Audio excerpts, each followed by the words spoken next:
5장 1절 2절 함께 읽겠습니다. 시작. 나는 내가 사랑하는 자를 위하여 노래하되 내가 사랑하는 자의 포도원을 노래하리라.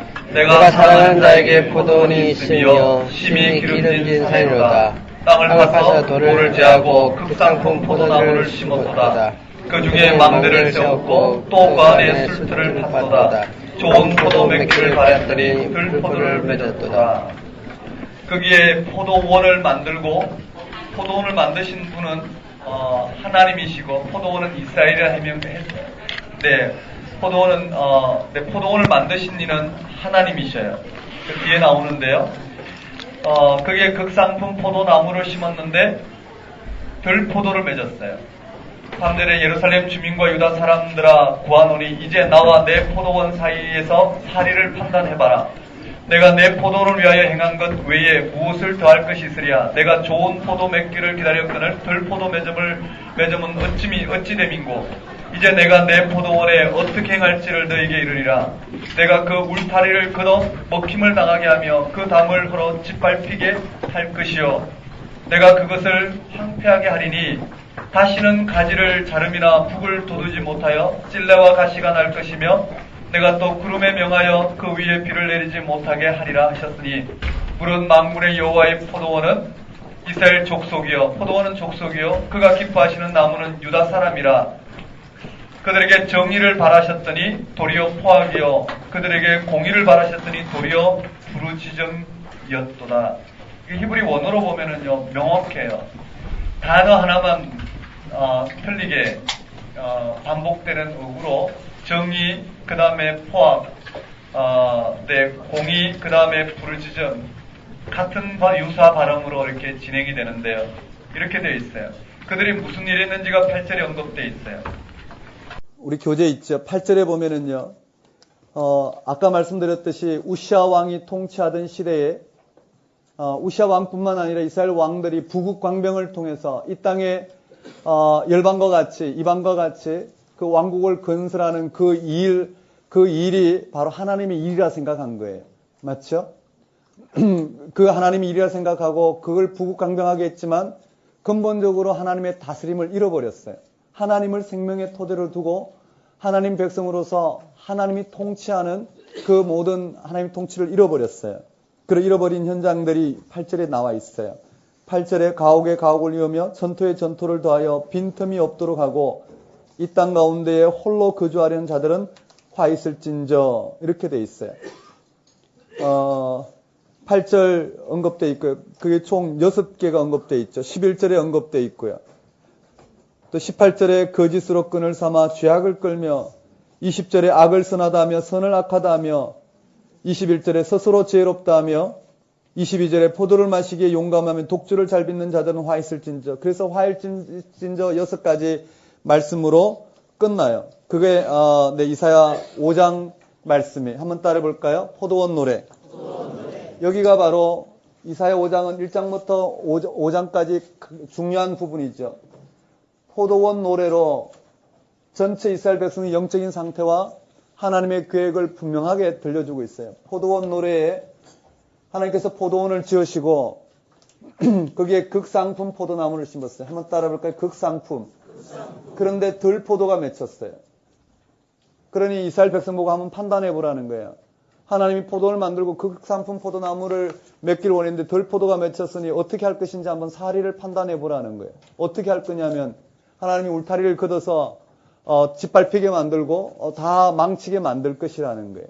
맞죠? 그 포도원은 이스라엘이요. 포도나무는 유다라고 되어 있어요. 물론 이런 부분들이 오늘 우리 신약의 시대에 이런 하나님의 경험, 이 땅을 향하신 하나님의 다스리심이 예수 그리스도를 통해서 우리에게 어떻게 조명되는지를 해석을 해야 되겠죠. 주로 이제 설교는 이제 거기서 이루어지는데요. 나중에 이사야서를 한번 우리가 깊이 오래 볼 수 있으면 좋겠다 싶어요. 우리 깊이 보면서 한번 들여다봤으면 좋겠는데요. 한번 따라볼까요? 극상품 포도나무, 들포도. 이것을 뭐라고 이야기했느냐면 정의를 바랬는데 포악이 왔고 그 다음 공의를 바랬는데 오히려 백성들의 부르짖음 이런 걸 통해서 고통스러워 부르짖는 부르짖음이 주어졌더라는 거예요. 여기에 대한 구체적인 그들의 포악과 강포 이런 것들로 통치했던 통치, 그들이 이 땅에서 살아갔던 유산층 계급, 즉 이사야의 예언의 대상이 되는 그런 유산층 계급의 행태들이 언급되어 있어요. 첫 번째, 두 번째, 세 번째, 네 번째, 다섯 번째, 여섯 번째 한번 따라해 볼까요? 화 있을 진저. 화 있을 진저. 네, 화 있을 진저. 예수님도 이런 형식으로 예언한 적이 있어요. 맞죠? 예수님도 예루살렘에서 종교 지도자들과 함께 서기관과 바리새인들을 향하여 이와 같이 외친 적이 있어요. 한번 따라해 볼까요? 화 있을 진저. 이와 같은 형태로 5장은 1장부터 4장까지의 주요 내용을 다루고 있다 보면 돼요. 여러분 어떤 분위기인지 이해되시죠? 이 정도 안고 1장부터 4장, 5장까지는 좀 후에 살펴보기로 하고요. 이 정도로 안고 전체 한번 개관을 해봅시다. 1장부터 12장까지가 전체 메시지의 핵심이에요. 그리고 전체 내용의 서론이기도 한 것이 바로 이 1장부터 5장까지의 내용이에요. 한번 들어가 보겠습니다. 13장부터는 그럼 무슨 내용이냐? 제가 이렇게 기록했지만요. 13장부터는 이방에 대한 심판이에요. 이와 같이 이스라엘 백성들을 하나님으로부터 영적 인식 능력이 파괴되게 만든 그 모든 주범들이 이방인들이라고. 여기 보시면 애굽이 이 북이스라엘과 아람을 격동해서 이 아수르와 대적하기 위해서 남유다를 치고자 했던 이 모든, 그래서 남유다로 하여금 아수르와 동맹하게 할 수밖에 없었던 그런 부분들, 이사야서로 가면 애굽과 동맹해서 이제는 다르게 아수르로부터 독립하고자 하는 이 모든 행위, 그 주범들이 이방 국가들이었기 때문에요. 하나님 백성이 하나님 백성으로서 다스림을 받지 못하게 했던 모든 요소들을 하나님께서 심판하시는 거예요. 그게 13장부터 23장까지 언급되어 있어요. 한번 따라해 볼까요? 이방 심판. 13장부터 23장까지 이방을 심판하는 내용인데요.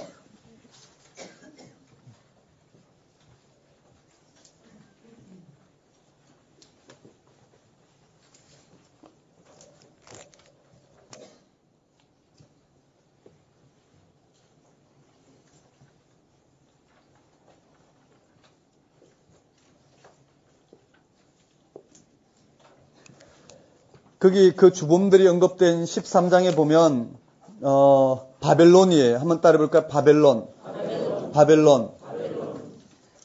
이 후대에 언급된 이사야서 전체에 걸쳐서 이방 심판에 대한 내용을 묶어놨어요. 그래서 연대는 맞지 않지만 여기 언급되어 있어요. 한번 따라해보겠습니다. 이방에 대한 심판.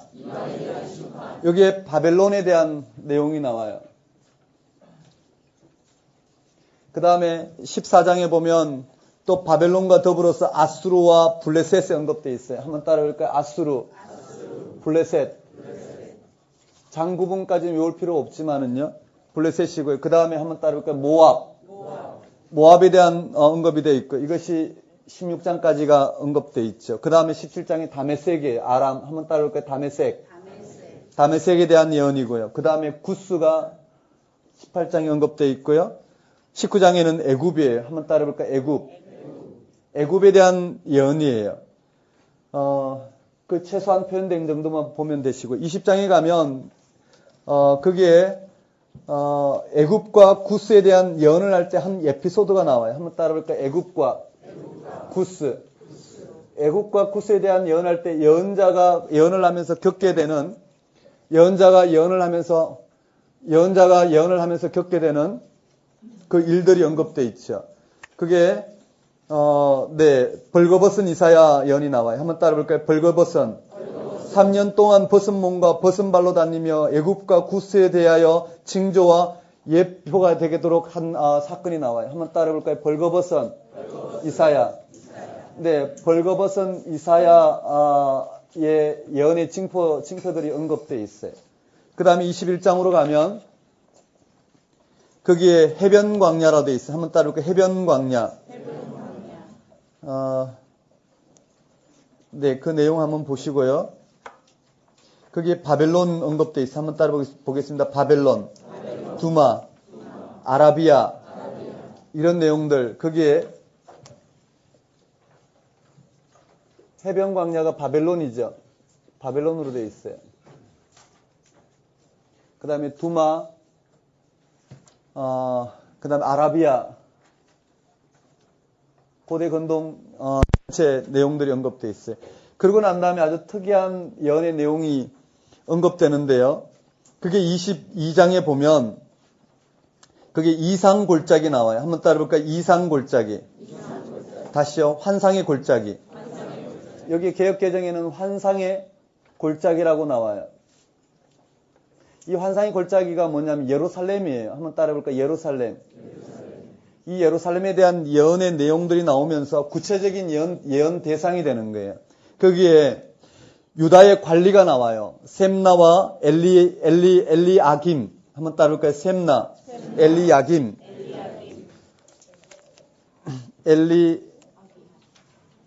엘리아김입니까? 야김입니까? 엘리아김이죠. 아김이에요.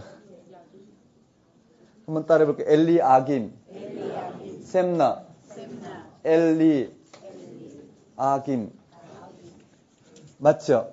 네, 야김 고쳐서 아김으로 하면 좋겠어요. 한번 따라해볼까요? 셈나, 엘리아김. 구체적인 예루살렘의 이 셈나와 엘리아김 같은 자들은 누구냐면요. 신하들로서 정책 결정 주범들이에요. 그러니까 이런 멍청한 셈나와 엘리아김 같은 이 대상은 1장에 나오는 소돔과 고모라 백성이라 했던 그 백성들 그러니까 여기에는요 정책 결정했던 관리들이에요. 그러니까 여기서 셈나와 엘리아김 같은 부패하고 무능한 관리들에게 유다가 맡겨져 있었기 때문에 몰락할 수밖에 없다라는 것과 이들이 바로 예언 심판의 대상이 되는 인물들이라는 걸 언급하고 있어요. 한번 따라 볼까요? 셈나, 엘리아김, 셈나, 엘리아김. 그리고는 23장에 가면 두로에 대한 경고예요. 한번 따라 볼까요? 두로. 이렇게 언급되어 있나요? 여기서 핵심은요, 이방 심판이라는 것 정도와 이방인들을 각각 어떤 다른 언어로 쓰고 있는지, 예를 들어서 바벨론에 대한 표현들이 다양하게 언급되어 있죠. 또 애굽에 대한 표현들이 성경에 나와 있는 19장에 보면 장망성, 태양성, 일라, 헤레스 이런 표현들이 언급되어 있어요. 각주에 나와 있단 말이에요. 밑에 각주에 나온 것도 성경이거든요. 각주에 나와 있는 것도 문제 나올 때가 있어요. 그래서 그 옆에다 올려놔봤어요. 한번 따라해 봅시다. 이방 심판. 13장부터 23장까지는 이방 심판에 대한 예언이 언급되어 있어요. 이방 심판에 대한 예언이고요. 여기에는 이스라엘에 대한 심판이죠. 남유다, 북이스라엘 남유다에 대한 이스라엘에 대한 심판이고 여기에는 이방 심판이에요. 하나님 심판의 총체적인 의미가 무엇인지를 여기에 24장부터 27장에 자세히 밝히고 있는데요. 여기를 뭐라고 이야기하냐면요. 종말 설교라고 그래요. 한번 따라해볼까요? 종말에 관한 예언. 즉, 이 모든 일이 일어나는 신학적 의미가 무엇이냐라는 거예요. 하나님께서 이 땅에 이와 같이 심판을 초래하게 하신 의도가 무엇이냐라는 거예요. 궁극적인 구원을 위해서 하나님께서 하셨다라는 내용이 나와요. 한번 따라해볼까요? 종말에 관한 예언. 자, 이렇게 묶어봅시다. 24장에서 27장까지, 24장에서 27장까지 최대한 가볍게 지금 이사야서를 살펴보는 건데요. 24장부터 27장까지는 한번 따라해볼까요? 종말 예언. 종말에 대한 예언인데요. 이러한 심판, 이방을 심판하고 이스라엘 백성들을 심판한, 이스라엘 백성이 심판은 궁극적으로 어떻게 구원이에요. 맞죠? 이스라엘 백성들의 심판의 궁극은 구원이란 말이에요. 심판 자체는 의미가 없어요. 심판을 통해서 하나님 무엇을 의도하셨느냐 하면 궁극적인 구원을 의도하셨단 말이에요. 거기에 따른 이방의 심판이 이와 같이 나오게 되고요. 이러한 이방 심판과 더불어서 이스라엘 백성들의 심판의 그러한 의도가 무엇인지가 여기 24장, 25장, 27장까지 자세하게 언급되어 있어요. 한번 따라볼까요? 종말 예언.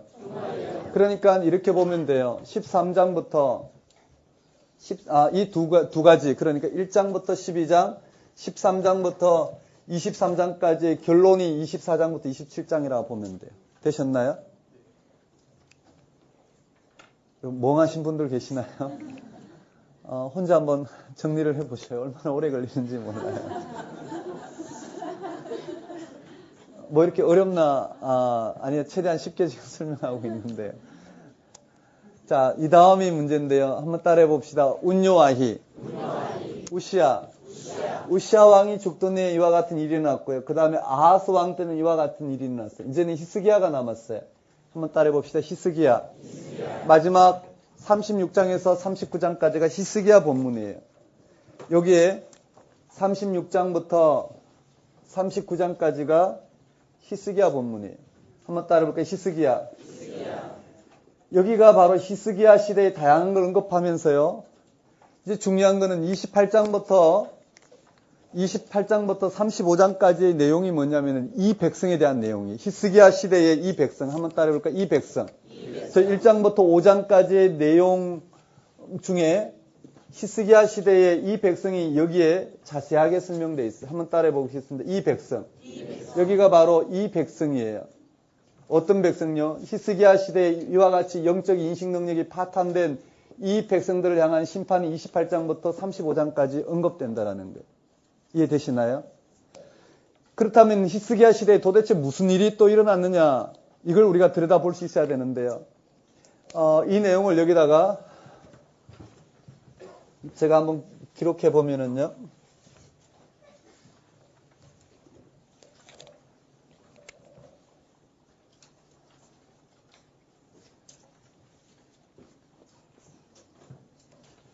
그럼 한번 따라해 볼까요? 아수르. 여기가 아수르가 이미 어떻게 해요?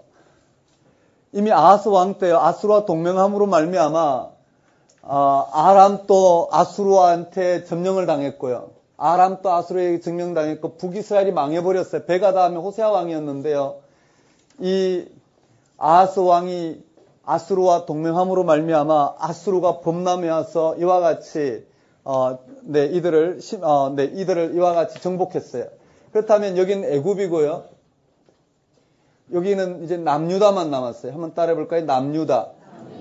남유다의 아하스 왕 때 오히려 동맹했던 아수르에 의해서 막대한 전쟁 배상금이라고 해야 되나요? 이와 같이 동맹 조건으로 막대한 이와 같은 돈을 지불함으로 말미암아 겨우 남유다는요. 이 나라는 지켜낼 수 있었어요. 하지만 이 아수르에게 막대한 전쟁 보상금이라고 해야 되나요? 대리 전쟁에 대한 이 보상금을 지불함으로 말미암아 남유다는 나라 전체가 위태롭게 되었어요. 그리고는 결국은 어떻게 해요? 아수르의 지배하에 들어가게 된 거죠. 아수르의 지배하에 들어갔어요. 그런데요, 이 아수르 여기에서 남유다의 이제 히스기야 시대가 됐어요. 히스기야 시대에 이 아수르가 네 분이 겪게 됐어요. 아수르의 이와 같이 통치하던 왕이 죽고 그 다음 차기 왕이 등장하는 그 가운데 굉장한 정권 다툼이 있었겠죠. 그래서 이 내부적인 국내 정치의 혼란으로 아수르가 그 힘이 좀 약화되었을 때 이 애굽이 또 자극하게 되는 거예요.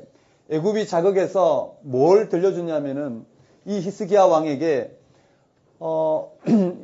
애굽이 도와주면 이 히스기야 왕과 여기 속국으로 있었던 많은 다양한 지금 이 식민지 지배를 받고 있는 다양한 이 나라들이 함께 연합해서 이 아수르와 대적함으로 말미암아 이 히스기야 왕이 아수르의 그의 식민 통치와 똑같은 이와 같은 아수르의 지배하에서 벗어날 수 있다라고 애굽이 그와 같이 자극을 해요.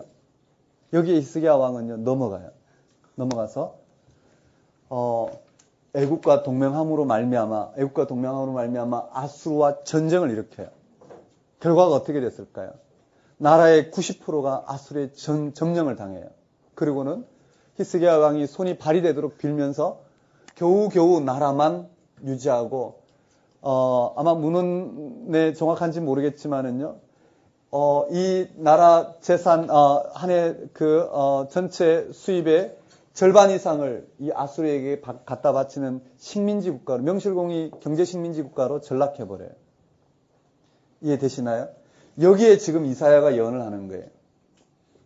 뭐라고 예언하는지 보면은요. 이 백성의 특징이 30장에 잘 나타나 있어요. 우리 30장 한번 보십시다. 오늘 여기서 조금 멈췄다가 가고 싶은데요. 성경을 통해서 한번 보십시다.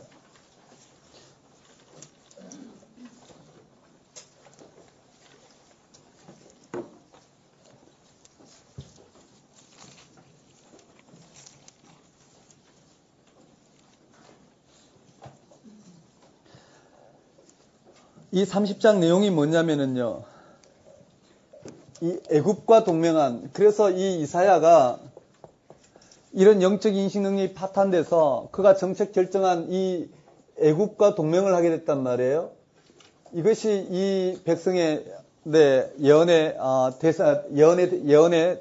내용이 되는 거예요. 대상 내용이 되는 거예요. 이 애굽과 동맹한 것이 30장, 31장에 언급되어 있어요. 거기에 우리 30장 전체를 한번 읽어보면 좋겠는데, 이게 천천히 읽으면 내용이 너무나 분명하게 들어와서 안 잊어먹어요. 그게 먼저 8절부터 17절까지인데요. 8절부터 17절까지 제가 한번 읽어볼게요.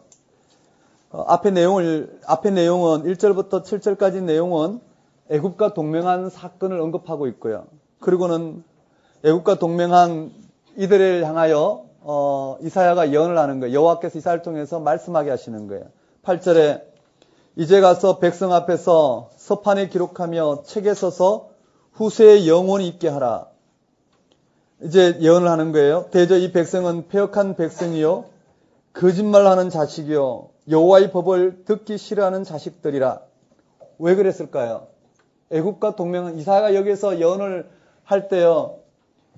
바로 이 애굽은 가만히 앉은 라합이라는 거예요. 전혀 도움이 되지 못한다라는 거예요. 애굽과 동맹하는 것이 이 남유다 히스기야 왕이 살아남는 게 아니라는 거예요. 오히려 이 아수르와 전쟁함으로 말미암아 아수르의 위기를 초래하는 거예요. 이 아수르는 하나님이 이스라엘 백성들을 심판하는 심판의 도구로서 이미 이사야를 통해서 예언이 되어졌어요.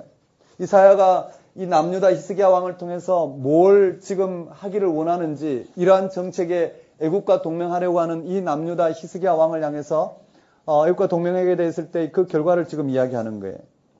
대저 이 백성은 패역한 백성이요 거짓말하는 자식이요 여호와의 법을 듣기 싫어하는 자식들이라. 그들이 선견자들에게 이르기를 선견하지 말라. 선지자들에게 이르기를 우리에게 바른 것을 보이지 말라. 우리에게 부드러운 말을 하라. 거짓된 것을 보이라. 너희는 바른 길을 버리고 첩경에서 돌이키라.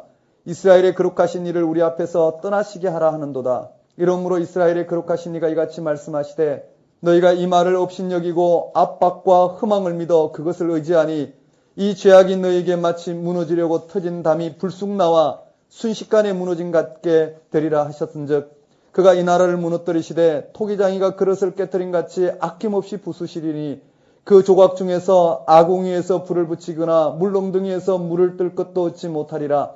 주 여호와 이스라엘의 거룩하신 이가 이같이 말씀하시되 너희가 돌이켜 조용히 있어야 구원을 얻을 것이요 잠잠하고 신뢰하여야 힘을 얻을 것이거늘 너희가 원하지 아니하고 이르기를 아니라 우리가 말 타고 도망하리라 하였으므로 너희가 도망할 것이요 또 이르기를 우리가 빠른 짐승을 타리라 하였으므로 너희를 쫓는 자들이 빠르리니 한 사람이 꾸짖은적 1000사람이 도망하겠고 5이 꾸짖은적 너희가 다 도망하고 너희 남은 자는 겨우 산꼭대기에 깃대 같겠고 산마루 위에 기치 같으리라 하셨느니라. 여러분 이 내용은 좀 전에 말씀드린 것처럼요. 이미 북이스라엘이 멸망당했어요. 멸망당했다는 건 남녀다도 여전히 위기 가운데 있겠죠. 어떤 위기 가운데 있느냐면 이 아수르의 위기 가운데 놓여 있었어요. 아하스 왕은 그게 막대한 조공을 바치면서 겨우 나라를 유지할 정도였단 말이죠. 그렇지만은요. 이스라엘로서는 언제든지 이 나라를 좀 회복시키는 것, 아수르부터 좀 독립을 꾀하는 것, 그것이 이스라엘로서는 숙명이었을 거예요. 그래서요. 이 히스기야는 남유다 힘만으로는 벗어날 수 없었기 때문에요. 애굽의 정치적인 야욕에 동조하게 되었고요. 히스기야는 이 애굽의 군사 동맹을 통해서 애굽에 돈을 갖다 주고 이제는 애굽에게 돈을 갖다 주고 애굽의 군사 도움을 통해서 이 아수르와 대적하는 이와 같은 정치 외교를 펼치게 돼요. 여기에 히스기야는요, 비판을 하는 거예요. 그것이 하나님 뜻이 아니라는 거예요.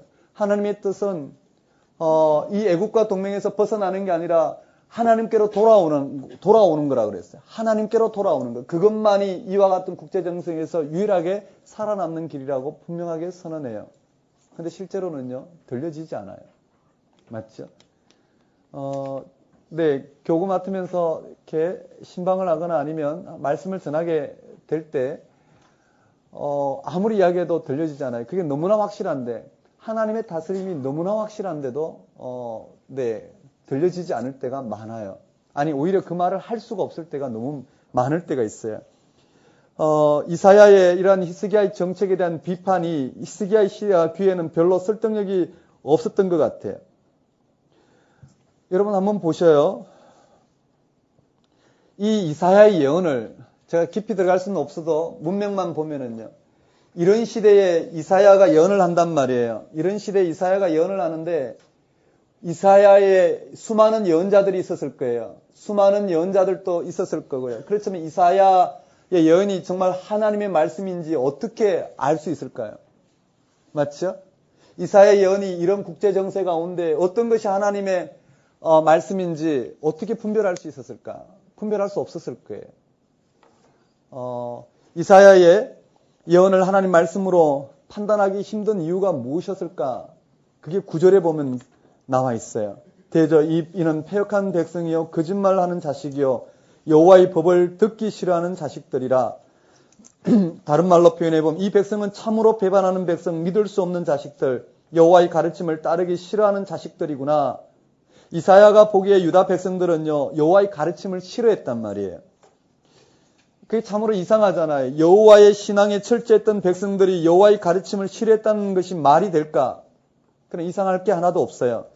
사람들은 원래 그런가 봐요. 겉으로는 여호와를 하나님을 섬기는 것 같지만 실제로는 자기 자신에게만 관심이 있죠. 지금 이스라엘도 하나님을 신앙하기 위해서 이들은 하나님을 지금 신앙을 버린 게 아니에요. 그들식으로 신앙하는 거예요. 엄청난 많은 이 위기를 돌파하기 위해서 얼마나 화려한 제사를 드렸는지 몰라요.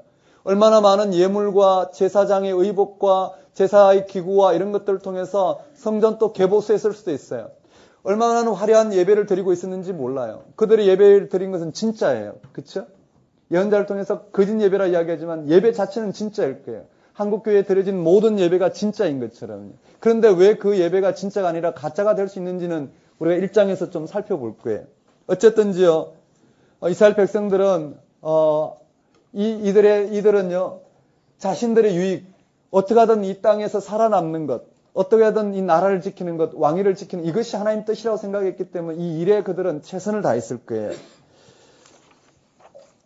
그런데 그들은요 그러한 하나님의 가르침을 싫어하는 자들이 10절에 보면 뭐라고 이야기하냐면요, 그들이 선견자들에게 이르기를, 즉 계시를 보는 자들에게 이르기를 그 계시를 말하지 말라 그랬어요.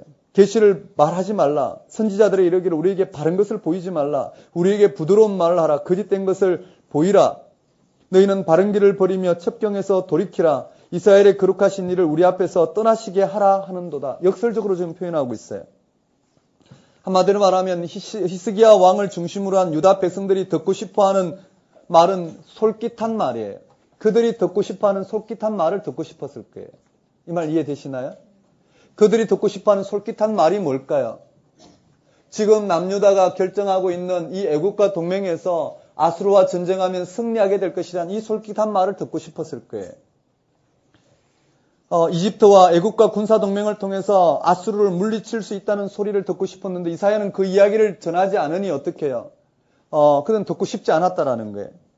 지금 아수르는 사르곤 왕이 죽은 다음에 여기저기서 반아수르 혁명에 시달리고 있었죠. 그 혁명을 제압하기 위해서 아수르의 왕 사네립이 다시 군사를 일으키고 있는 중이에요. 이런 기회에 애국과 손잡고 명실상부한 독립국가가 될 수 있다는 달콤한 소리를 그들은 듣고 싶어 했을 거예요. 그런 소리가 아니면 말하지 말라는 거예요. 여기에 수많은 예언자들이 동조했겠죠. 여호와 하나님이 우리를 도우실 테니까 확신을 가지라는 예언도 많았겠죠. 모든 게 잘 된다는 목소리보다 더 솔깃한 소리는 없어요.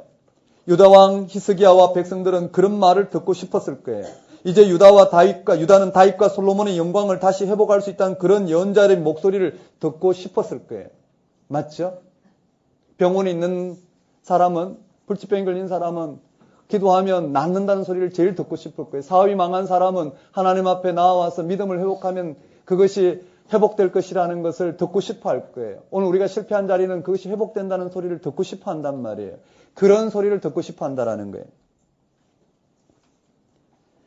그런데요, 이사야가 보기에, 이 하나님 보좌 관점에서 나아간 이사야가 보기에 유다 백성들이 듣고 싶어 한 이야기는 솔깃하긴 하지만 터무니없다라는 거예요.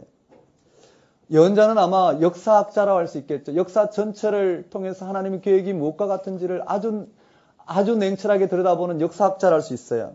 하나님이 통치하신 역사를 보고 하나님의 뜻을 선포하는 이들이 예언자라 할 수 있죠. 이사야는 애국과의 군사 동맹을 통해서 유다의 안전을 도모하려는 발상 자체가 아무런 근거가 없을 뿐만 아니라 위험하기 짝이 없다고 봤어요.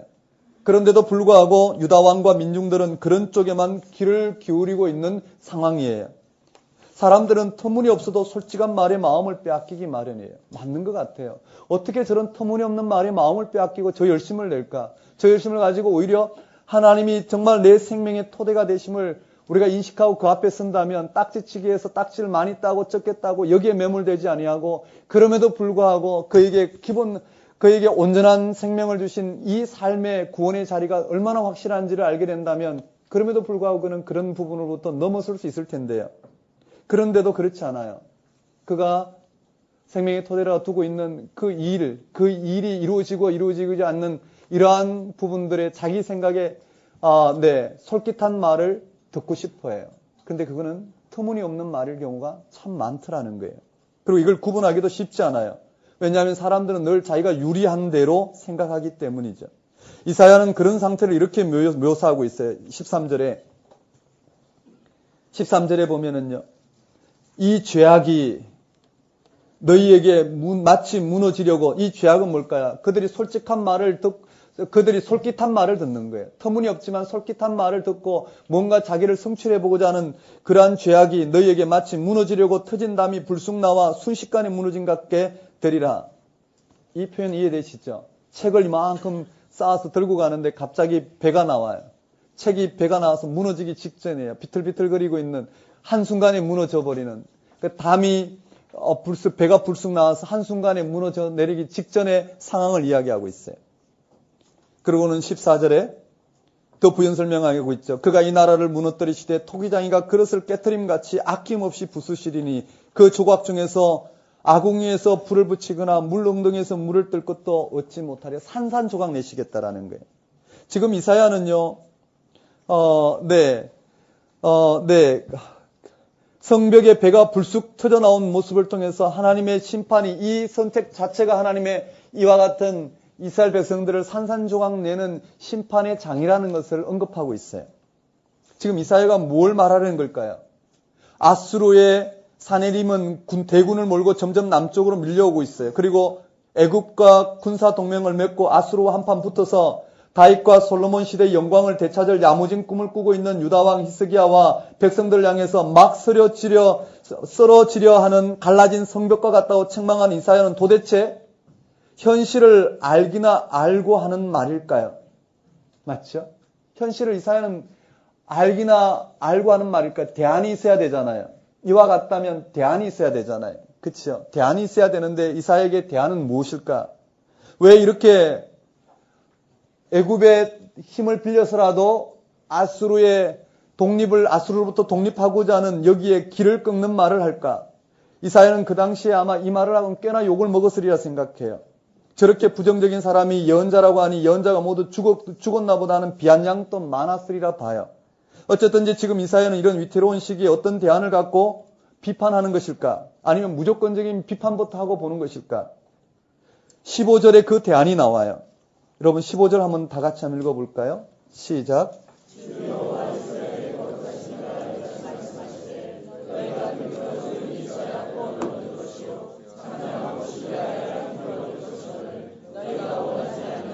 이게 이사야의 대안이에요.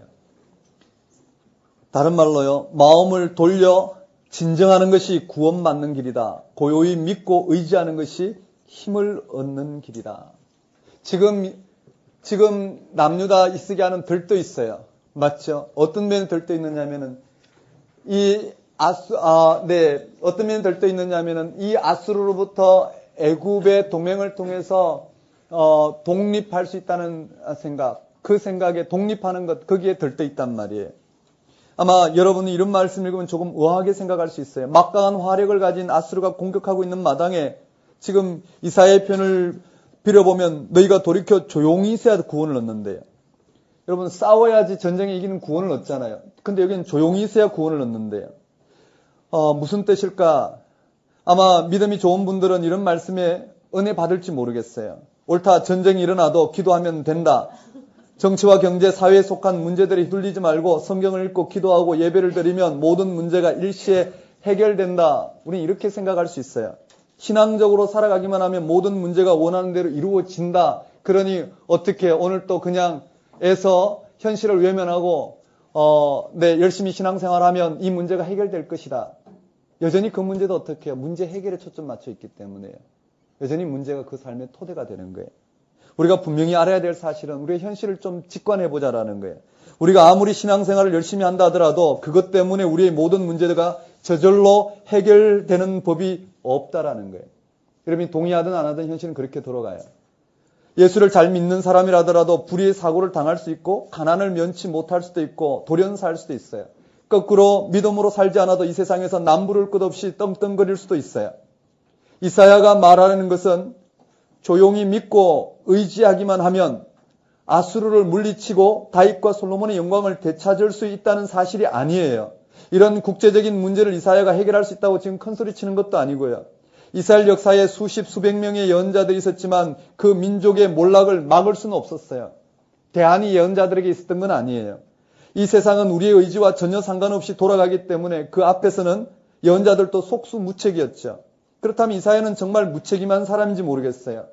히스기야 왕과 유다 백성들이 애굽과 맺으려는 군사 동맹을 비판하면서 자기도 어떤 뚜렷한 대안을 내놓지 않으니 이사야는 아마 무책임하다 할 수 있어요. 그러나 아니라는 거예요. 여호와를 신앙하는 오늘 우리들이 이사야의 충고 15절 말씀을 깊이 한번 들어보면 그렇지 않다라는 거예요. 마음을 진정시키는 것이 구원받는 길이라는 거예요. 예를 들어서 잘 사는데 초점 맞춰져 있는 사람들은 서울 강남의 아파트를 장만해야 되겠다는 마음이 들떠 있으면 그 마음을 진정시켜야 돼요. 그걸 진정시키지 아니하고는 결코 하나님을 인식할 수 없다라는 거예요. 자녀가 인류대학에 들어가야만 한다는 들뜬 마음을 가라앉히고 하나님을 고요히 믿고 의지하는 것이 바로 구원의 길이라는 거예요. 아직도 이런 말을 들으면은요, 살벌한 세상에서 그건 너무나 무책임한 말이다 생각할 수도 있어요. 어떻게 더 구체적으로 말씀드릴까? 히스기야의 문제는 무엇이었을까요? 마음이 들떠서 외교 정책에만 나라의 운명을 걸었다는 그것이에요. 하나님에게 운명을 건 것이 아니라 마음이 들떴다는 말은 이들이 그들의 생명의 위협이라고 생각했기 때문에 마음이 들뜰 수밖에 없는 거예요. 근데 이사야는 아니라는 거예요. 그게 들뜰지 말고 진짜 네 생명의 토대가 너를 살리시고 죽이시고 하는 그 일이 어디서 일어나는지를 한번 마음을 진정하고 너를 위협하는 것으로부터 좀 진정해서 하나님께 마음을 두고 그 하나님이 나를 죽이시고 살리시는 생명의 토대임을 그 하나님 앞에 좀 마음을 돌이키라는 말로 지금 전해지고 있다라는 거예요. 우리 개인도 마찬가지잖아요. 우리는 늘 누구와 군사 동맹을 맺는가에만 정신이 팔려 있을 뿐이지 생명의 근원이 무엇인지 하나님의 은총이 우리에게 어떻게 임하는지에 대해서 관심이 없어요. 어떤 어려운 조건 가운데서도 하나님을 온전히 의지할 수 있는 사람이라 한다면 구원을 얻게 될 것이고 거기서 삶의 힘을 얻는다는 사실을 별로 진지하게 생각하지 않아요. 대신 내 문제 앞에서 허둥대며 어떤 궁리에 빠져들게 돼요. 그리고 그 문제가 해결되어지는 데 초점 맞추니 해결되어질 수 있는 해결책이 주어지면 이것이 하나님 뜻이라고 덥석 붙드는 그것 때문에 내 삶은 더더욱이 더 악순환으로 돌이키게 된다라는 거예요. 동의하시나요? 맞아요. 우리 삶은 좀 진정시킬 필요가 있는 것 같아요. 시험을 준비하는데 붙는 것에만 초점 맞추는 분들 붙고 떨어지는 것을 좀 진정시켜야 돼요. 거기에 하나님 일이 달려있지 않다라는 거예요. 교회 사역도 마찬가지고 또 여러분이 갖고 있는 크고 작은 이 땅에서의 문제들이 있을 수 있어요. 맞죠? 거기에 결혼 생활을 하는 사람들은 결혼 생활 그 자체에 생명이 있지는 않아요. 그 모든 건 상대적인 거예요. 결혼 생활에 성공했다. 그게 도대체 뭘까? 우리가 생각하는 로드맵이 우리를 구원하지는 않아요. 그런 일들에도 불구하고 하나님이 어떻게 나에게 생생하게 살아 역사하시느냐. 그 하나님께 삶의 토대를 두었을 때는 내가 당하는 이 땅의 문제를 우리는 다룰 수 있는 능력이 생긴다라는 거예요. 마음을 빼앗기지 아니하고 그런 일들의 그런 일들의 상대적인 부분들을 우리는 정확히 읽기 때문에 그게 빠지지 않아요. 맞죠? 실패해도 실패한 것에 마음을 빼앗기지 않아요. 그게 생명의 토대가 있지 않다라는 거 안단 말이에요. 내게 무엇이 하나님 은사로 선물로 주어졌다 하더라도 그것에 마음을 빼앗기지 않아요. 우리는 그런데 마음을 빼앗기지 아니하고 우리의 생명의 토대이신 하나님께 우리를 진정해서 거기에 나의 생명의 토대를 드림으로 말미암아 드디어 내 문제를 어떻게 다뤄야 될지를 알게 될 것이란 말이에요. 그러니 어떻게 해요?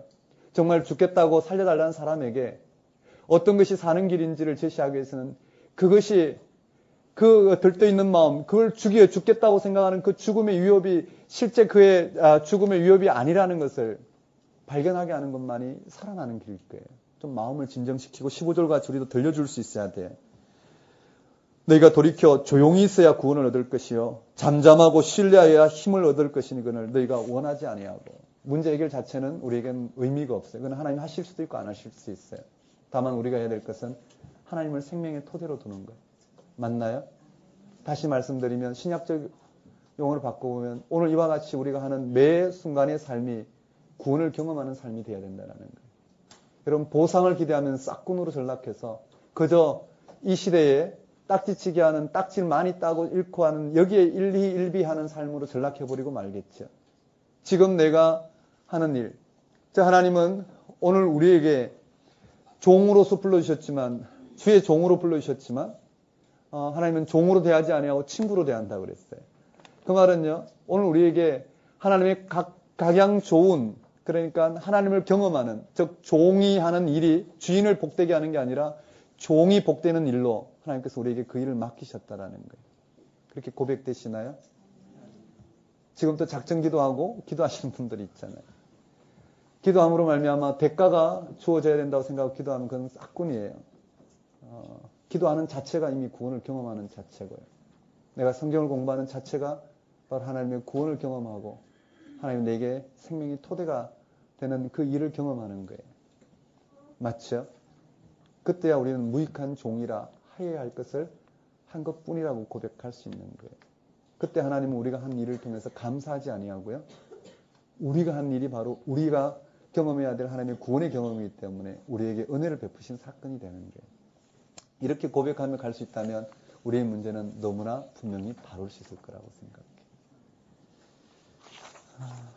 네, 우리 이렇게 됐어요. 이렇게 이사야서를 제 개인적으로는 오랫동안 깊이 이렇게 묵상을 해왔었는데요. 이렇게 이사야 전체를 길게 다룰 수 있는 부분들은 이 토요 강의 외에는 없어요. 지금 저희들 교회에서 사경의 형식으로 지금 다루고 있는 게 지금 이사야를 다루고 있어요. 몇 주째 다루고 있는데요. 그 오후 사경의 1부, 2부가 있는데 1부에는 우리 주일 낮 예배 같이 드렸던 분들과 1부, 2부 드렸던 분들과 같이 드리고요. 2부는 이제 외부에서 말씀을 듣는 분들을 위해서 열려져 있는데요. 이사야 말씀을 더 듣고 싶은 분들은 그때 오셔서 좀 들으셔도 되겠지만 그 시간조차도 조금은 90분에서 3시간, 90분에서 180분까지 시간을 보통 3시간 분량인데 지금 더워서 한 90분 정도, 100분 정도로 이렇게 전하고 있는데요. 이사야 말씀은 꼭 깊이 한번 다루고 싶어요. 예언의 자리, 그런 예언을 우리 신약적으로 어떻게 해석해야 되고 예수 그리스도 안에서 어떻게 조명되었는지를 깊이 한번 조명해보고 싶어요. 그런데 기존 교회에서는 그럴 수 있는 공간과 시간이 주어지지 않기 때문에요. 이 자리를 들어서 약간 이렇게 설명해보고 있는데요.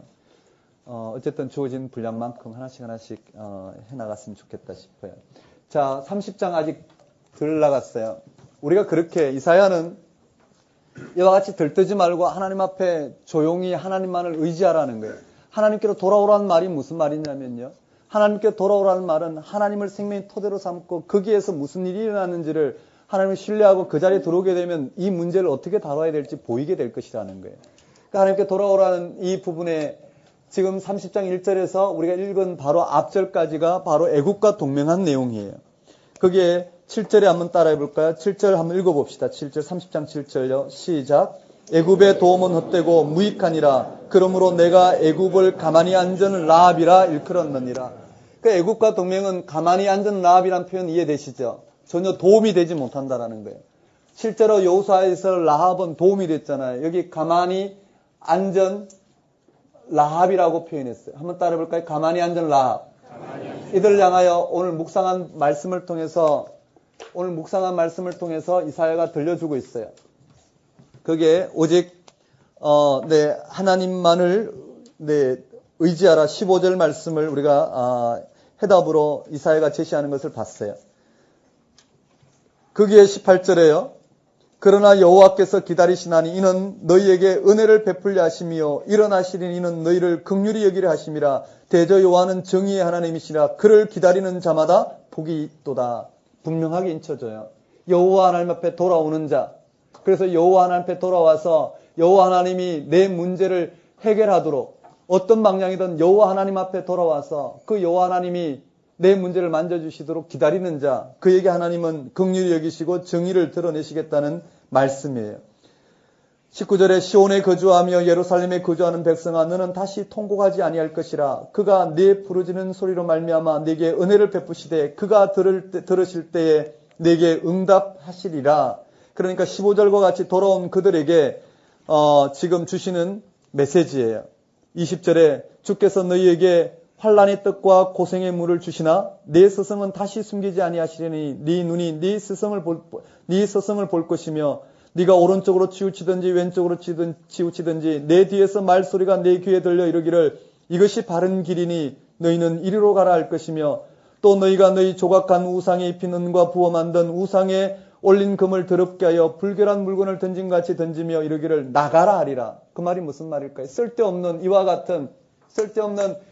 같은 부분을 지키기 위해서 그들이 드렸던 그 모든 공을 어떻게 해요? 우상숭배와 같은 풍요와 다산을 누리고 있다는 이 모든 것조차 다 내려놓게 될 것이라는 거예요. 참된 하나님을 인식하게 되면 그 모든 것들이 얼마나 부질없는지를 알고 내려놓게 될 것이라는 거예요.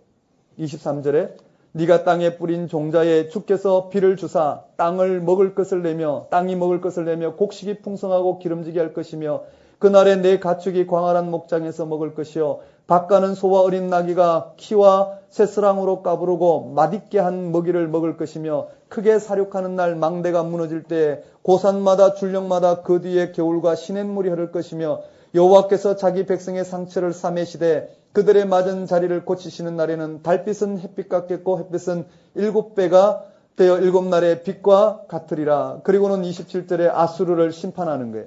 이들을 이와 같이 이들을 들뜨게 만들었던 그 대상조차도 심판하시겠다는 메시지예요. 이해되시나요? 네, 이해되시죠? 네, 애국과 동맹이에요. 그게 가만히 앉은 라합과 같다고 이야기하고요. 이들에게 오늘 우리 묵상했던 이 말씀을 묵상했고요. 그 뒤에 하나님 앞에 돌아오면 하나님께서 이들을 어떻게 새롭게 하실 것이다. 그에 대한 대표적인 구절, 여러분 기억하셔야 될 구절들이요. 26절에 나와 있죠. 자기 백성의 상처를 싸매시며 그들의 맞은 자리를 고치시는 날에는 달빛은 햇빛 같겠고, 한번 따라볼까요? 달빛은 햇빛 같겠고, 햇빛은 7배가 되어 7날의 빛과 같으리라. 맞아요. 달빛은, 여기에서 달빛은 햇빛 같겠고, 햇빛은 7배가 되어 7째 날에 빛과 같을 것이다. 이와 같이 온전한 구원이 임할 것이라는 시적인 표현을 들려주고 있어요. 30장 정리했어요. 그 다음에 우리 31장에 보면은요. 31장에 보면 애굽에 의지해서 유다에게 임할 화 그리고 하나님의 보호가 언급되어 있어요. 애굽의 그 3절에 보면 애굽은 사람이요 신이 아니며 그들의 말들은 육체요 영이 아니라 하나님이 손을 드시면 돕는 자도 넘어지며 도움을 받는 자도 엎드려져서 다 함께 멸망하리라. 한번 따라해 볼까요? 그게 한번 따라하겠습니다. 애굽은 사람이 아니요. 아니, 애굽은 사람이요. 신이 아니며. 대신에 하나님은 어떻게 5절에 새가 날개치며 그 새끼를 보호함같이 나 만군의 여호와가 예루살렘을 보호할 것이라. 그것을 호위하며 건지며 뛰어넘어 구원하리라 하셨느니라. 이와 같이 대비됨으로 말미암아 애굽을 의지하지 말고 하나님을 의지하라고 돌아와요. 한번 따라해 볼까요? 애굽은 사람이요. 신이 아니라. 근데 하나님은 아니라는 거예요. 하나님은 신이시라는 거예요. 한번 따라해 볼까요? 새가 날개치며 그 새끼를 보호함같이. 맞아요. 새가 그 날개로 새 새끼를 보호함같이. 새끼를 보호함같이 보호하시겠다. 이와 같이 대비시켜 놓은 말씀들이에요. 구절들. 되셨나요? 한번 따라해 볼까요? 애굽은 가만히 앉은 라합이라. 30절 말씀을 쭉 묵상하고 필요한 구절들을 정리해 주시고요. 그 다음 다시 한 번 더 강조하죠. 애굽은 사람이요 신이 아니라. 그 다음에 여호와 하나님은 새가 그 새끼를 보호함같이 만군의 여호와 하나님이 이스라엘을 보호하시겠다는 말씀을 들려주고 계셔요. 되셨나요?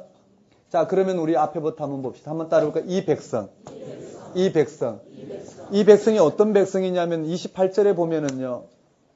28절에 보면 이렇게 되어 있어요. 거기에 에브라임을 심판했어요. 우리 간단한 구절만 봅시다. 이 시적인 표현이기 때문에 다 따라잡을 수는 없어요. 한 절씩 한 절씩 우리가 강의를 해야 되는데 그렇게 할 수는 없고요. 1절에 에브라임의 술 취한 자들의 교만한 면류관은 화 있을진저. 한번 따라볼까요? 에브라임의 술 취한 자. 이렇게 보셔야 돼요. 28절에 주요 구절만 잡아봅시다. 여기에요. 에브라임이 누굴까요? 에브라임은 북쪽 지파를 말하고 있어요.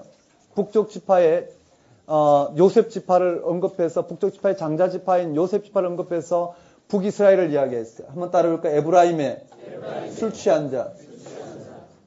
술 취한 자를 언급함으로 말미암아 뭘 이야기하고 있느냐면요. 지금 히스기야 왕의 이와 같은 애굽과 동맹하고자 하는 정책을 비난하고 있어요. 다시 말씀드리면 아하스 왕 때 바로 한 왕 앞에 아하스 왕 때 북이스라엘 베가가 이 애굽과 동맹함으로 말미암아 아수르를 대적하려고 했다가 망해버렸잖아요. 맞나요? 베가 왕을 지나서 호세아 왕 때 망해버렸어요. 그것을 지금 이야기하는 거예요. 즉 북이스라엘 에브라임의 술 취한 자들의 교만한 면류관은 화 있을진저 술에 빠진 자의 성 곧 영화로운 광같이 기름진 골짜기 꼭대기에 세운 성이여 쇠잔에 가는 꽃 같으니 화 있을진저. 그들이 실제로 어떻게 됐나요? 화를 당했단 말이에요. 망해버렸단 말이에요. 에브라임의 술 취한 자들이 망한 것처럼 이 표현만 익히면 돼요. 에브라임의 술 취한 자들이 그 교만을 통해서 여호와 하나님을 버리고 애굽과 동맹함을 말미암아 아수르와 대적하고자 했던 그 교만을 말미암아 하나님으로부터 어떻게 해요? 심판을 당해서 나라를 잃어버렸다라는 거예요. 거기에 뭐라고 되어 있느냐면요.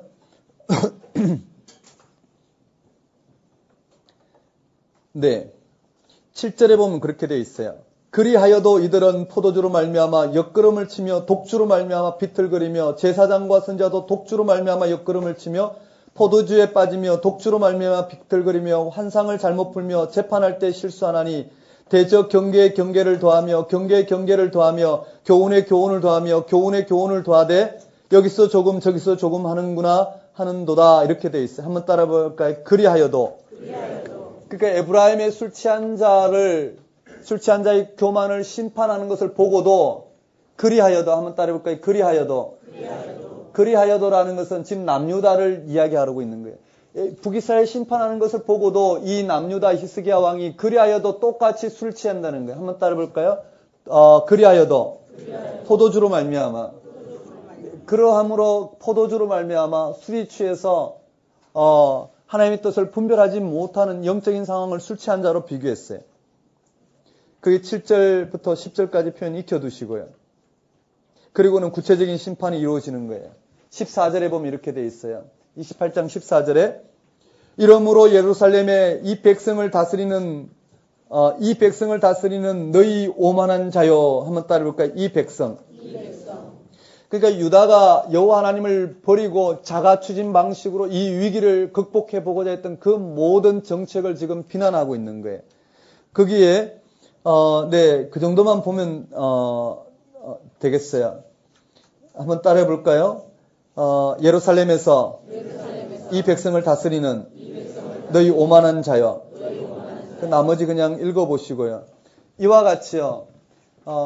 그냥 핵심만 잡아보면 좋겠어요. 한번 따라해 볼까요? 에브라임의 술 취한 자. 에브라임의 술 취한 자처럼 교만하게 애국과 동맹함으로 말미암아 아수를 대적하다 망해버린 것을 보고도 그리하여도 포도주와 독주로 말미암아 술 취해서 하나님 뜻이 무엇인지를 분별하지 못하고 애국과 동맹함으로 말미암아 아수르의 위기를 극복해보고자 하는 이 모든 대상을 향하여 심판하는 거예요. 한번 따라해볼까요? 공의로, 정의로, 저울추를 삼아 하나님께서 심판하시겠다는 메시지가 들어가요. 이렇게 메시지 했더니요, 이들이 뭐라고 이야기하냐면요, 이사야에게 뭐라고 이야기하냐면, 너는 지금 심판을 예언하는 거냐, 구원을 예언하는 거냐. 어떤 데는 구원을 이야기하고 어떤 데는 심판을 이야기하는데, 앞에서 그랬죠. 하나님께서 이와 같이 싸매 주시겠다, 고쳐 주시겠다. 이렇게 구원을 이야기하면서 또 너는 또 이 심판을 예언하는데 도대체 너의 예언은 어디다가 초점을 맞춰야 되는지 모르겠다라고 이야기해요. 거기에 대해서 여기에서 이사야는 뭐라고 이야기하냐면은요. 파종법, 추수법, 즉 농부의 비유를 통해서 건면해요. 한번 따를까요? 농부 비유. 농부의 비유를 들었어요. 농부가 씨를 뿌릴 때가 있고 추수할 때가 있지 않느냐. 너희들의 영적인 상태에 따라서 다양하게 예언하지만 그 예언의 메시지는 하나라는 거예요. 한번 따라해볼까요? 농부 비유. 여러분 이건 한번 살펴보시고요. 그 다음에 29장에 가면 간단 흐름만 잡아보는 거예요. 그게 아리엘이 나와요. 한번 따라해볼까요? 슬프다 아리엘이요. 이 표현만 시험은 간단하게 나와요. 시험은 기출문제 정도와 그 훈련 문제 정도 파악하면 뭐를 어떻게 잡아야 될지 분명해져요. 그 안에서만 나오지 이 정도로 이해를 안 하시고 몇 가지만 하셔도 괜찮아요. 공부 자체는 그렇게 어렵지 않아요. 근데 이렇게 어렵게 공부해야 될 이유가 있을까? 저도 모르겠지만은요. 하지만 전체 구조 흐름을 알아야지만이 시간이 지날수록 그 말씀이 거기 나왔다는 걸 인식할 수 있어요. 읽으면 읽을수록 살이 붙게 되는 거죠. 한번 따라해볼까요? 슬프다. 아리엘이요. 예, 슬프다 아리엘이 언급되어 있어요. 아리엘은 예루살렘의 다른 호칭이에요. 한번 따라해볼까요? 슬프다. 아리엘이요. 네, 거기 1절 정도 기억하시면 되겠고요. 이 정도만 보고 넘어갑시다. 한번 따라해볼까요? 에브라임의 술 취한 자. 문맥적 의미는 그렇게 돼 있어요. 에브라임의 술 취한 자를 보고도 술 취해서 비틀고 교만해서 하나님 앞에 완전히 심판당을 보고도 이들은 여전히 포도주와 독주에 취해서 비틀거린다라는 거예요. 하나님은 그것을 공의와 정의로 정의의 저울추로 이들을 정확하게 심판하시겠다라는 거예요. 그게 이들의 다양한 관리들의 표현들이 있죠. 너는 심판을 하면 심판을 하고 구원을 하면 구원을 해야지. 왜 심판과 구원을 섞어서 이야기하느냐에 따라서 농부가 파종할 때가 있고 추수할 때가 있고 있듯이 하나님은 너희들의 이 부분에 대해서 심판을 예언할 때 있고 구원을 예언할 때가 있다라는 거. 하지만 똑같은 결과라는 거죠. 그리고는 실제로 이렇게 그리하여도 포도주와 독주에 비틀비틀거리는 교만한 이들이 실제 어디에 놓여 있는지 29장에 보고 있어요. 이것은 애국과 동맹한 사실을 이야기하고 있어요. 한번 따라볼까요? 슬프다 아리엘이요. 이와 같은 부분들을 지금 이야기하는 것은 이 대목 때문에 그래요. 여기가 너무나 구체적으로 언급되어 있기 때문에 이 예언의 실제적인 내용이 무엇인지가 여기 언급되어 있어요. 이해되시나요? 이 내용을 풀어놓은 게 이 부분이다 보면 돼요. 한번 따라해볼까요? 애국과 동맹. 30장, 31장에 언급되어 있어요. 지금 이 백성의 영적인 상태에 대해서 언급하고 있어요. 이 백성들의 영적 인식 능력이 파탄된 백성들에게 하나님은 어떻게 하시겠다는 계획을 지금 구체적인 애국과의 동맹의 무익함을 들어서 하나님만이 이 백성들의 구원자가 되고 이 하나님께로 들뜨지 말고 하나님만을 의지하는 것만이 구원받는 길이라는 것을 소개하고 있어요. 자, 근데 중요한 것은요. 하나님께서 이스라엘을 통해서 이스라엘 백성들을 심판하는 이유가 무엇이냐라는 거예요. 애국과 동맹함으로 말미암아 이 역사적인 격변기에 아수르로부터 이스라엘은 거의 망하기 직전까지 가고 실제로 바벨론에 의해서 망해버렸어요. 이와 같은 부분에서 하나님께서 이스라엘 백성들을 심판하는 이유가 무엇이냐라는, 심판 자체에는 의미가 없을 거예요.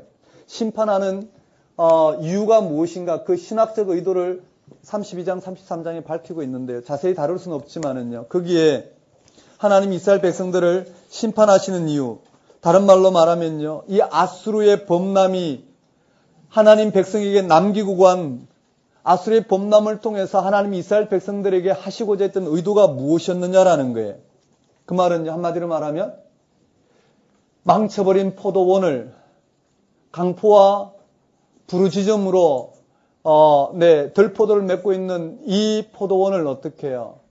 더 이상 강포와 포악으로 다스리지 않게 하고 정의와 공의로 다스려지는 나라를 세우는 것. 그것이 하나님 이스라엘 백성에게 아수르의 범람을 허용한 이유라는 거예요. 다른 말로 말하면 인간 왕의 폭력 통치를 종식시키고 오직 하나님 뜻에 맞는, 하나님의 뜻에 일치하는 한 왕이 이 땅 가운데 와서 그 왕이 이 백성들을 다스리는 것. 그것이 하나님이 이 심판을 일으키는 이유라는 거예요. 다른 말로요, 다윗 왕조가 끊어져요.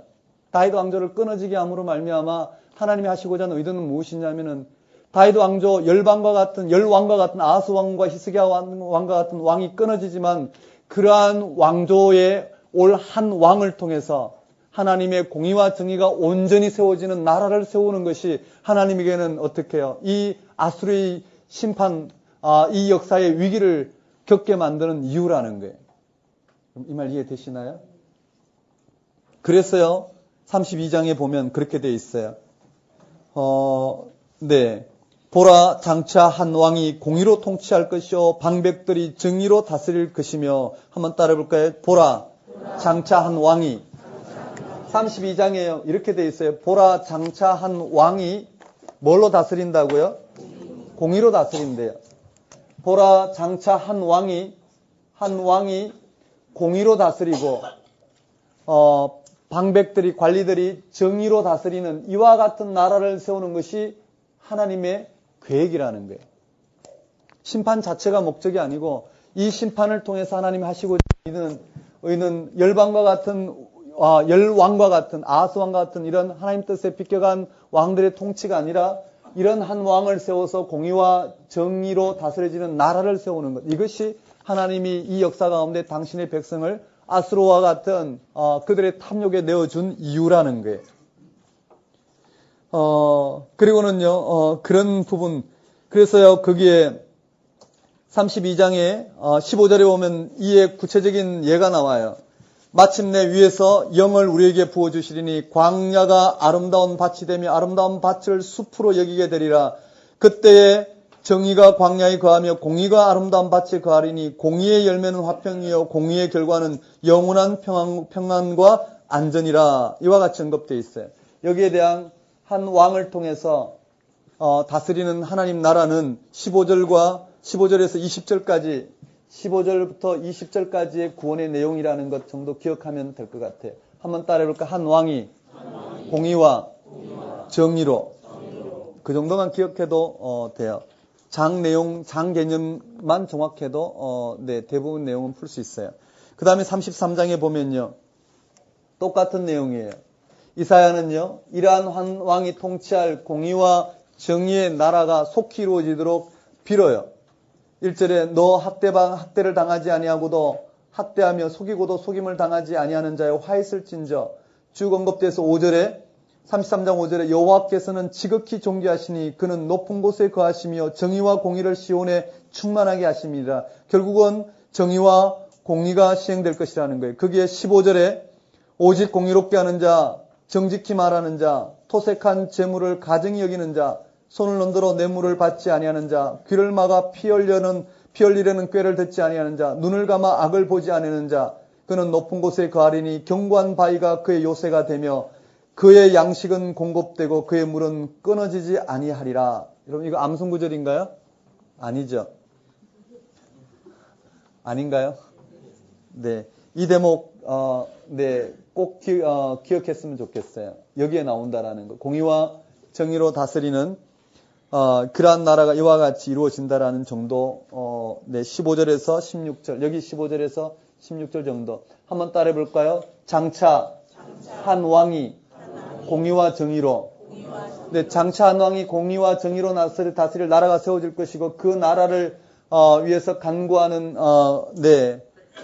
기도와 구원에 대한 내용들이 언급되어 있어요. 이 정도만 하고 넘어가면 좋겠어요.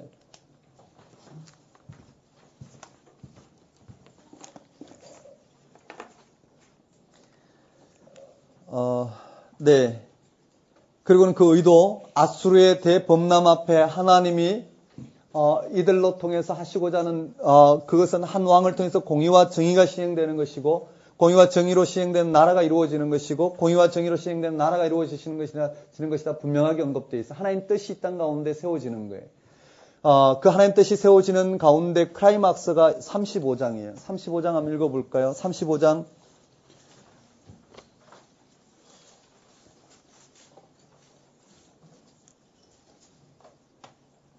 1절 한번 읽어보겠습니다. 시작.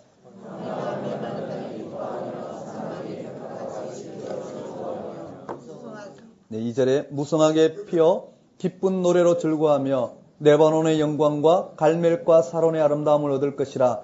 그것들이 여호와의 영광 곧 우리 하나님의 아름다움을 보리로다. 너희는 약한 자의 손을 강하게 하며 떨리는 무릎을 굳게 하며 금내는 자들에게 이르기를 굳세어라 두려워하지 말라. 보라 너희 하나님이 오사 보복하시며 갚아주실 것이라.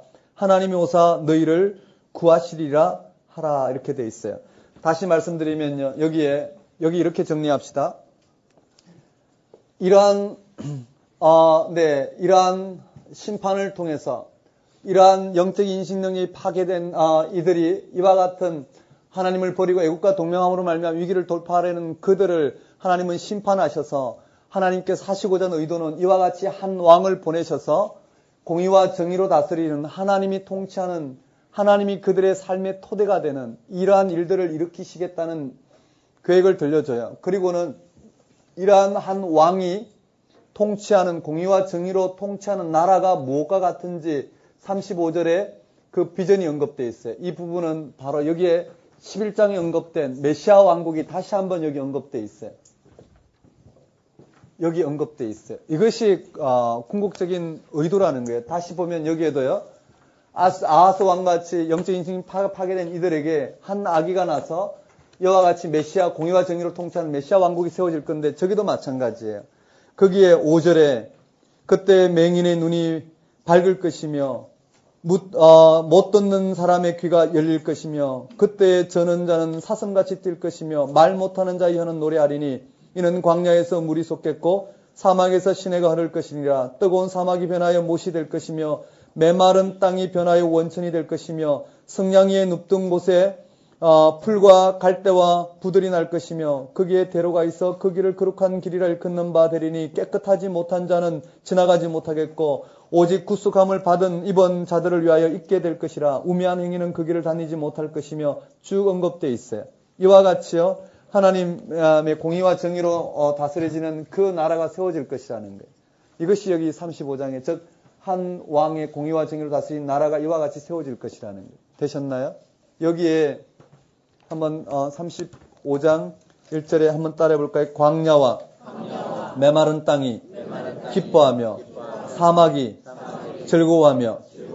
광야와 메마른 땅과 사막, 즉 광야가 언급되어 있고 메마른 땅이 언급되어 있고 사막 기뻐하며 즐거워할 것이라는 거예요. 그러니까 이스라엘 백성들이 심판당해서 포로로 잡혀간 그 포로의 상황을 광야와 사막에 비유했단 말이에요. 이해되시나요? 광야와 사막에 비유해서 이 광야와 사막에 비유한 이들이 아름다움을 볼 것이래요. 회복될 것을 이야기하고 있죠. 회복된 나라는 바로 이와 같이 하나님이 공의와 정의로 통치하는 나라, 이 나라가 세워질 것이라고 이야기하고 있어요. 그것은 바로 하나님이 세우신 한 왕에 의해서 주도될 것이라는 거죠. 그것은 이사야는 이스라엘 백성에 국한시켰지만은요, 하나님의 계획은 이스라엘 백성에 국한된 걸 넘어서서 오늘 우리에게 임하였다라는 거예요. 그것이 우리가 이사야 말씀을 듣는 이유이기도 하죠. 자, 여기에 34장은 뭐냐면은요, 이 가운데 이 가운데 이스라엘을 가장 괴롭혔던, 이와 같은 하나님 나라가 이루어지는데 가장 괴롭혔던 에돔이 있어요. 한번 따라해볼까요? 에돔 심판. 네, 이스라엘 구원은 곧 이방의 심판이기 때문에요. 저 에돔 심판이 저기에 자리하고 있어요. 심판이 어떤 건지 보시고요. 거기에 뭐가 언급되어 있느냐면 34장 16절에 보면은요. 너희는 여호와의 책에서 찾아 읽어보라. 이것들 가운데 빠진 것이 하나도 없고 제 짝이 없는 것이 없으리니 이는 여호와의 입이 이를 명령하셨고 그의 영이 이것들을 모으셨음이로라. 이렇게 되어 있어요. 짝이 없는 것이 있나? 여호와의 구원을 드러내면서 에돔을 심판하며 여호와의 구원을 드러내는 장면이에요. 그게 여호와의 책이 언급되었더라 정도.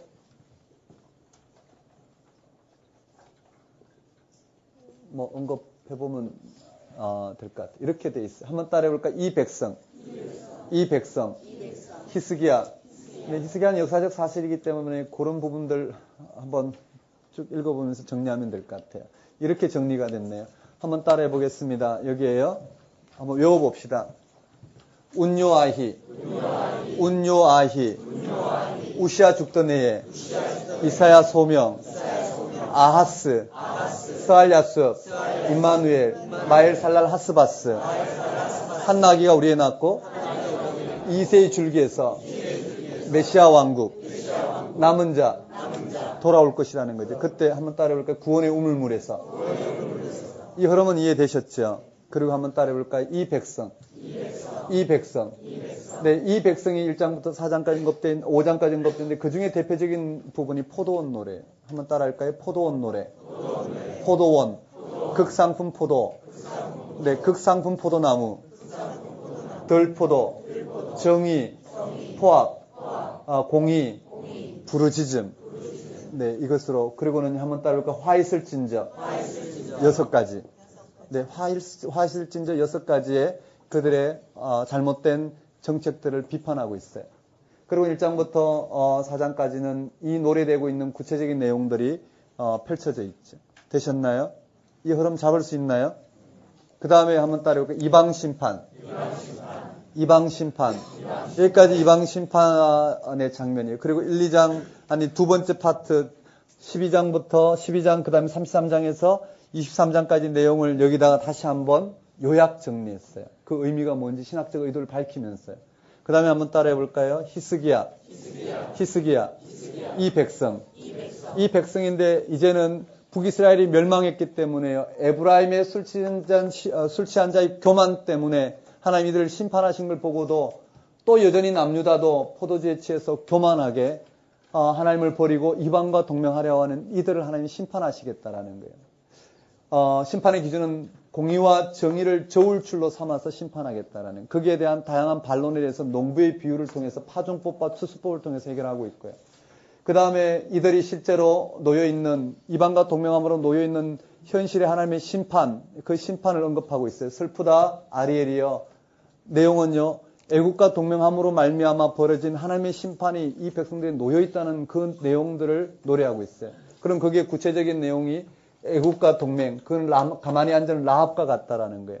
거기에 들뜨지 말고, 하나님께로 돌아오라는 거예요. 들뜨지 말고 하나님을 신뢰하고 하나님만을 의지하라는 거예요. 그렇게 하지 않으면 하나님께서 배가 불쑥 나온 담처럼 그들은 곧 심판받을 것이라는 거죠. 그러나 하나님께 돌아오면 하나님 이와 같이 회복시킬 것이다. 달빛은 햇볕 같겠고, 햇빛은 7째 날의 빛과 같겠고, 7째 날의 7빛과 같을 것이고, 이와 같이 회복을 예언함으로 말미암아 하나님께 돌아오라 그래요. 그럼 다시 한번 예고본 사람이요 신이 아니라 그가 도움이 될 수 없다라는 거예요. 새가 날개 치며 그 새끼를 보호함같이 만군의 여호와 하나님께서는 이 백성들을 이와 같이 보호하실 것이다. 그 하나님께 돌아오라는 거예요. 그러면서 그러한 돌아오지 않고 이와 같이 심판 당할 수밖에 없는 애국과의 동맹을 하고 있는 이들을 향하여 하나님이 심판하는 의도를 밝히고 있어요. 하나님이 심판한 이후에는 한 왕을 세워서 공의와 정의로 다스리는 하나님 나라를 세우실 것이라는 예언이 32장, 33장에 언급되어 있고요. 그러한 때에 그들을 가장 하나님의 심판, 에돔은 야곱 형제인 에스의 후손들이잖아요. 그러니 어떻게 해요? 이 하나님의 맞아 비틀거릴 때 오히려 에돔은 그 지경을 넓혀서 자기 형제의 맞아 비틀거리는 것들로 통해서 이익을 취한 이들이에요. 이들을 심판함으로 말미암아 하나님의 이 땅을 향하신 구원의 계획이 무엇인지를 들려주고 있어요. 그러니까 하나님의 위로와 이스라엘 백성들의 이와 같은 이스라엘 백성들이 하나님 앞에 심판받는 그 내용들을 가장 기뻐하며 즐거워했던 이 에돔을 심판함으로 말미암아 심판 이야기를 들려줌으로 말미암아 이스라엘을 위로하고 있는 내용이라 보면 되겠죠. 그리고는요, 광야와 사막이 아름다움을 볼 것이다. 이와 같은 하나님의 통치에 따른 아름다움을 볼 것이다는 예언을 통해서 포로 이후에 이들이 포로로 잡혀갔지만 반드시 돌아올 것이고 그 포로들을 통해서 하나님은 어떻게 새롭게 하실 것인가의 구원의 계획을 들려주고 있는 장면이라 보면 될 것 같아요. 되셨나요? 이 많은 부분들을 붙들고 이렇게 하기가 쉽지 않은데요. 여러분이 잘 따라오셔야 돼요. 이 정도로 되었네요. 그래도 해야 될 게 많네요. 그렇죠? 1장부터 4장까지도 다뤄야 되겠고요. 지금 쉴 때가 됐죠.